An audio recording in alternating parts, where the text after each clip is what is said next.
हरिओम। राधे कृष्णा। बाबा सोमेश्वर की पवित्र नगरी हरिओम कुटीर धाम की ओर से आप सभी का सादर अभिनंदन है।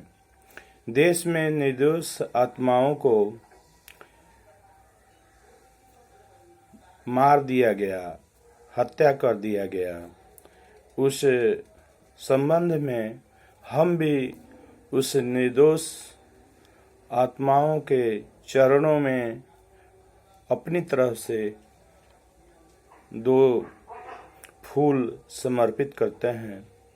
तो आइए उस संदर्भ में सुना जाए। चोरवा चोरौले जाला सीमा से जमानवा हो, चोरवा चोरौले जाला सीमा से जवानवा, अब जाग जाग हो भारत सरे करवा, अबे जाग जाग हो भारत सरे करवा। जने जने जगा गईल पियो के नशा समा गईल, निर्दोष आत्मा से अब स्वदेश जगमगा गईल। पहाड़ तोड़ी तोड़ी के नदी के धार रोकी के, सिंधु के धार मोड़ी के पाकिस्तान के समझा गईल।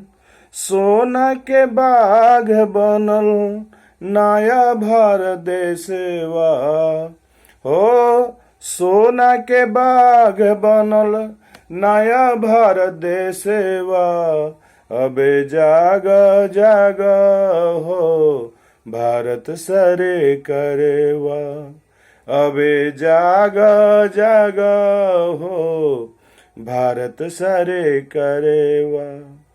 जे काट कुश कोड़ी के कराल क्रांति ला गईल, भारत के स्वाभिमान के फिर से जे जगमगा गईल, भारत के स्वाभिमान के फिर से जे जगा गईल।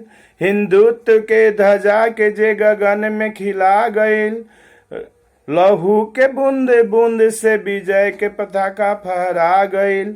ओकरे प्राण मांगे आजे न्याय के साथेवा हो, ओकरे प्राण मांगे आजे न्याय के साथेवा, अब जाग जाग हो भारत सरे करेवा।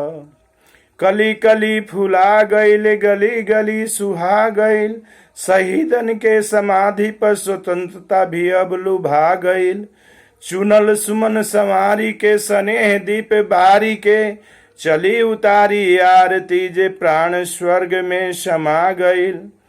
जला जला आतंकी के लेब हम सांसेवा हो, जला जला आतंकी के लेब हम सांसेवा, अब जाग जाग हो भारत सरे करेवा, अब जाग जाग हो भारत सरे करेवा।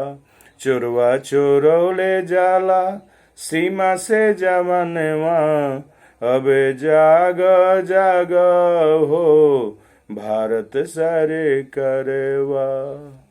हरिओम। हर हर महादेव।